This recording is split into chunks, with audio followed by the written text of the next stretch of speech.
The following program is being presented to you by a community producer.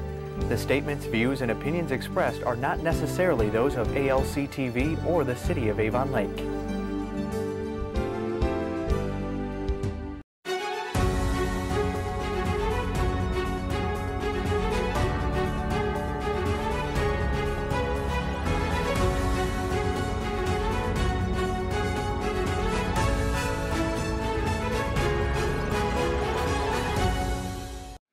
Welcome to Common Sense. Common Sense is a series of shows that feature interviews with interesting people so that we may get to learn in a clear, concise, and direct way who these folks are, what they do, and what makes sense to them and what doesn't. I'm Rudy Breglia.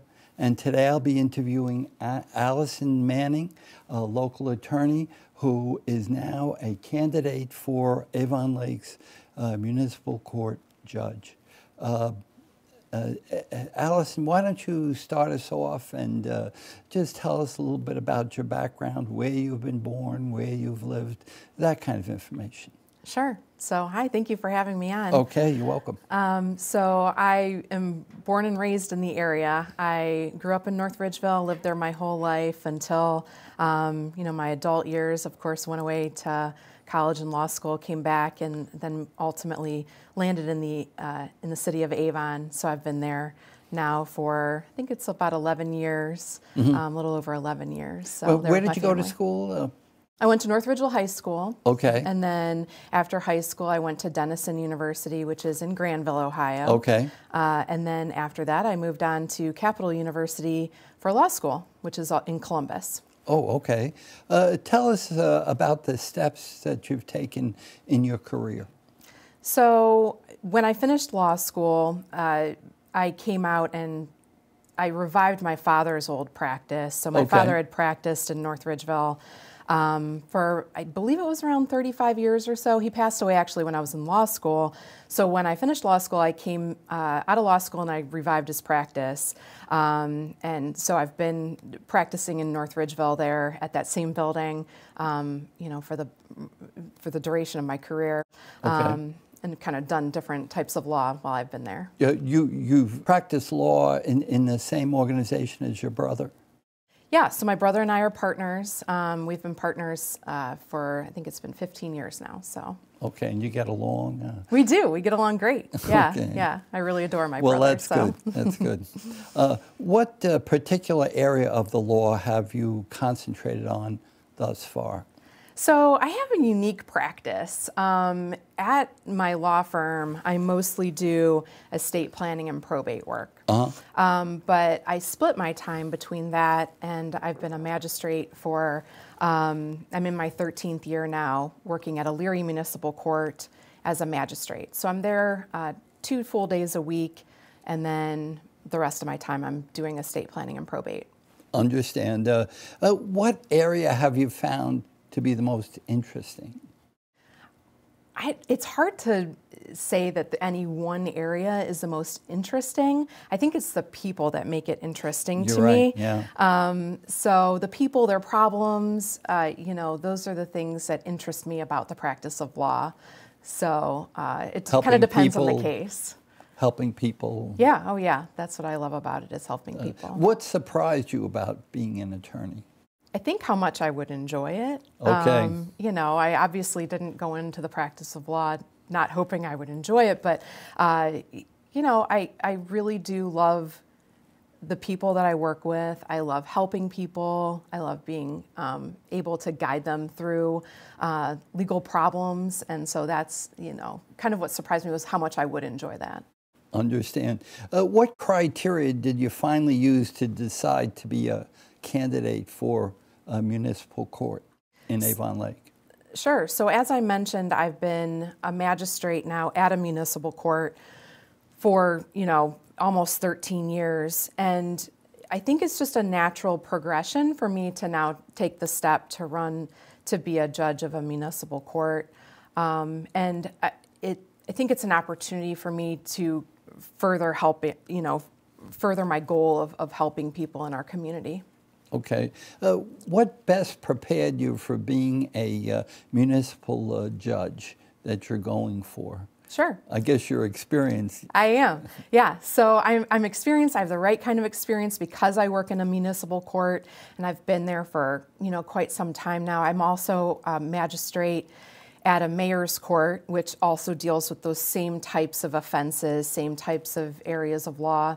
And then prior to taking the job as a municipal court magistrate, I took court-appointed work and worked with indigent defendants, and then I also work as an assistant prosecutor for the Village of Put-in-Bay. So I kind of am a well-rounded kind of wealth of information and knowledge with regards to municipal court. Understand.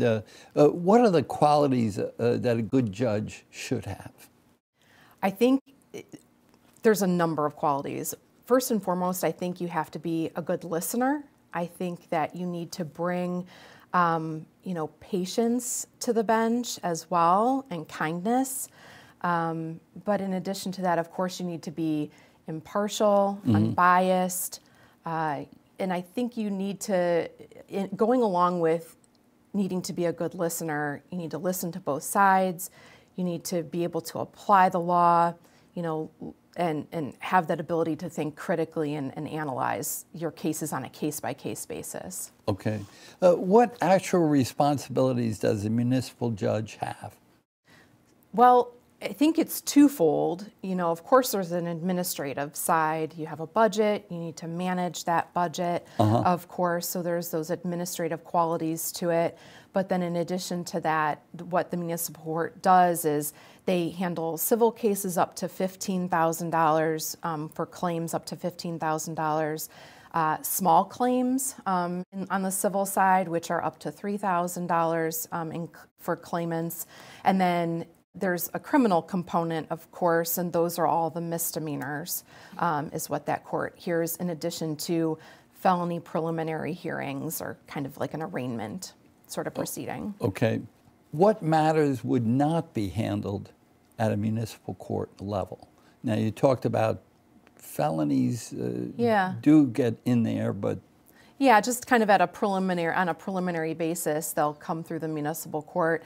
So, and so the municipal court's not going to handle any of those more serious offenses, and they're not going to handle any of those civil claims that are above $15,000. There's a probate court that's separate and apart. Domestic relations courts are separate and apart from municipal courts. Those all are dealt with by the common pleas court. Okay. What pleas and penalties typically occur in the municipal court? So the highest level is a first-degree misdemeanor. The maximum penalties are $1,000 in fines and 180 days in jail. There are some slight nuances that change that a little bit, but that's basically the maximum type penalties that you'll see at a municipal court. Okay, well, I was thinking of pleas in that, guilty, not guilty, no contest. Does that enter into municipal court at all? Oh, absolutely. Yeah, absolutely. So those are the three, pleas that one could enter. Certainly, if you enter a not guilty plea, you're keeping all of your trial rights intact.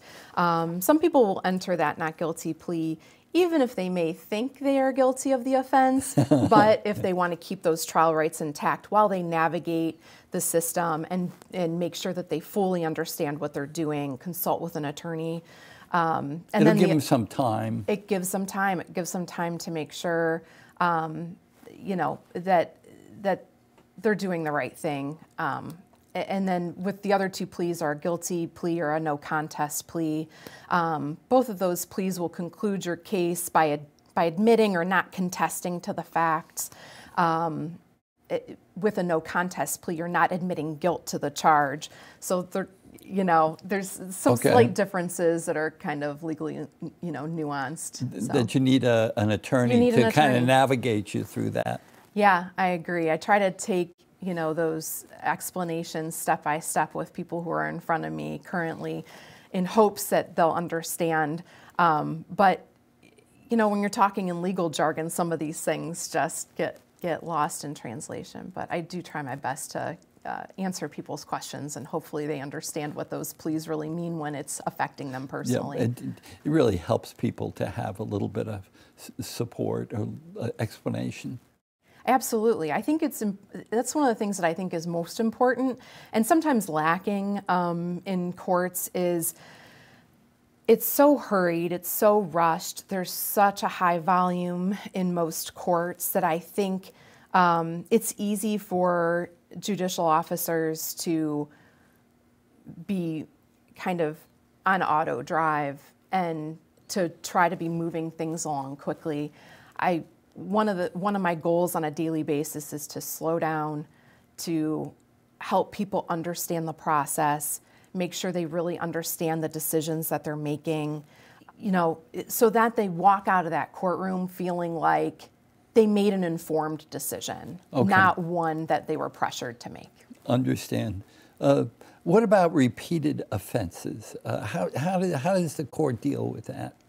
I think that one of the prosecutor's jobs is to bring if somebody is concluding their case. So if they've pled guilty or if they've been found guilty and you're moving on to a sentencing phase, I think at that point it's important for the prosecutor to bring to the court's attention any prior offenses that may affect the judge's decision from a sentencing standpoint. Prior to that, I think it's the judge's obligation not to take any prior offenses into consideration in determining whether the person's to be found guilty or not guilty. But it's kind of the sentencing phase where that comes in. That would come into play then. And certainly a prior offense could elevate a new charge depending on the type of offense that person is facing. There are a lot of offenses, for instance, an OVI or operating a vehicle under the influence, where a prior conviction for that will elevate the level of offense that person is facing. And so certainly the judge would know that going into the charge to begin with. But okay, yeah. When does a municipal court have a jury trial? When a defendant asks for one. So it wouldn't apply in a minor misdemeanor case. It doesn't apply in small claims cases. But in a civil case, if the parties agree that they want a jury trial, or if in a criminal case the defendant asks for a jury trial, then the defendant certainly has a right to that jury trial if they're facing a possibility of jail time. And so, I would say at a municipal court, I think I even confirmed with the Avon Lake Municipal Court, they have maybe 1 to 2 jury trials a year. So it's not a lot of them, but when the defendant feels that it's the right situation for them, that's the choice they make. So you're saying some misdemeanors you can have a jury trial, and some it's not. You're not able to do that. Is there a separation there? Yeah, if there's no possibility of jail time, then the defendant does not have the right to a jury trial. Understand. How many elections have you been through, This is Allison? This is my first one. Huh? This is the first one. Yep. Okay. Yep. Well, it's wonderful that the residents of Avon Lake have an opportunity to vote for someone who's of the caliber you are. Well, thank you. Thank you very much. How are you campaigning now? I think the way most people campaign, trying to meet as many people as I can, trying to spread my message. Going on television shows? Yeah, well, this is part of it. Yeah, I can't say that I do this very regularly if I weren't running for judge, certainly. Well, you're doing a great job so far. Well, thank you. Thank you. Yeah, no, I'm trying to just meet as many people as I can, just in hopes of getting that opportunity to have face-to-face contact, answer the questions that they want. So whether that's, attending events or, going around in the community, that's kind of the crux of it. Understand. Should judges continue to be elected, or should judges be chosen some other way? I don't like the idea of judges being classified as politicians. Yeah, I agree. But I don't know what else could be done. I agree. It's kind of this weird, hybrid almost, where you tend to run in, for instance, I'm running in a political primary, but I'm not a political part of the system, of our governmental system. My job is to take politics out of my decisions. So it's strange. But I do like the fact that, especially on a local level, the people get to choose their judicial officers. Right, absolutely. Because if not the people, if not through an election, who else could? Who is going to do that? At some point, you're electing somebody who's going to choose that person. With a lot of the federal judgeships, those are appointed. And there are some pros to that as well. They're not running for election, so they don't maybe have some sort of pressure. Pressure to make certain people happy, and it certainly then would take that maybe negative influence out of their decision making. But I don't know. It's tough. Okay. Of what cautions does any candidate for a judge position need to be conscious of, both in their personal as well as their professional lives? Well, I think we just talked about one of those is, that necessity to really eliminate those external biases and pressures from your decision making. That's not easy to do. Everybody comes into a job with preconceived notions or implicit bias or external pressures, but that's something that you have to do when you walk into that job. And so certainly as a judicial officer, that's something you need to do. And I think as a community member, you need to live the life that you expect the people that come before you to be living. So, to be a good member of your society, productive member, and understand. Give back to the community as much as you can. What advice would you give someone who aspires to be a judge? Well, forget it. No. Don't do it. No, no, I wouldn't say that. I think that just hard work, dedication, continuing to show that you're able to make decisions without those external, pressures, I think is important. Of course, go to law school, be an attorney. Yeah, be an attorney, try to position yourself and take positions that are going to lead you to the type of job that you want, just like anybody else would in any other type of career path. And that's what I've tried to do, is to try to, this is something that I've had been a long-term goal of mine, and I think it's important for people to be well-educated and knowledgeable in the positions that they take and the positions that they're in. Not everybody can know everything. You need to be willing to seek the information. Okay. I think you need to realize where your weaknesses are and strive to make yourself better. And if you're aspiring to become a judge, I think you just continue to work to gain the knowledge and the respect and the abilities to do a good job. Now, your dad was an attorney? He was. Mm-hmm. Okay. Yep. Yeah, so he practiced law, I think, for about 35 years. I haven't done the math in a while. I see. But yeah, he was a practicing attorney, had a private practice. He was a law director in North Ridgeville for a while. He, right before he passed away, he had been appointed to be the county prosecutor. He was in that position for about a year before he passed away. Okay. I think that helped a little with maybe your career choice or of your inclination. Yeah, he was a big reason I became an attorney. Okay. Probably the main reason I became an attorney. All right. How can someone get in touch with you? Yeah, so they could reach me through my business, which is Allison at manning-manning.com. They can also go to my campaign website, which is manningforjudge.com, and they could reach me that way as well. Okay. Now, do you need volunteers, donations for your campain? Of course, and so by going to my website, there's a place that that one could donate. You could always reach out to me or through the website as well if you wanted to volunteer. We have a volunteer form where you could kind of indicate what types of things are palatable to you. Okay, all right, understand. Yeah, not everybody wants to knock on a door, Okay. But you're willing that. to take volunteers and Sure. with their own characteristics and what they'd like to do and that kind of thing. Yeah. We don't. Yes, of course. I'm always open to to more help and more volunteers, whether it's a sign location or somebody who's willing to stuff some envelopes, whatever they're willing to do. Understand. Well, Allison, thank you very much for appearing. And thank you for watching. Please give us feedback on the show. If you and you could use the email addresses that are on the bottom of the screen to contact me.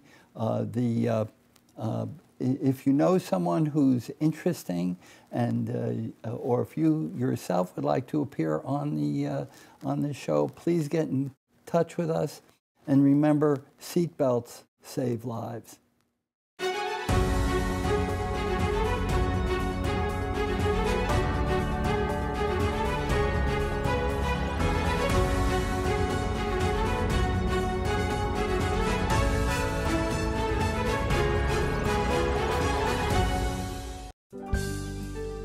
The preceding program was presented to you by a community producer. The statements, views, and opinions expressed were not necessarily those of ALC TV or the City of Avon Lake.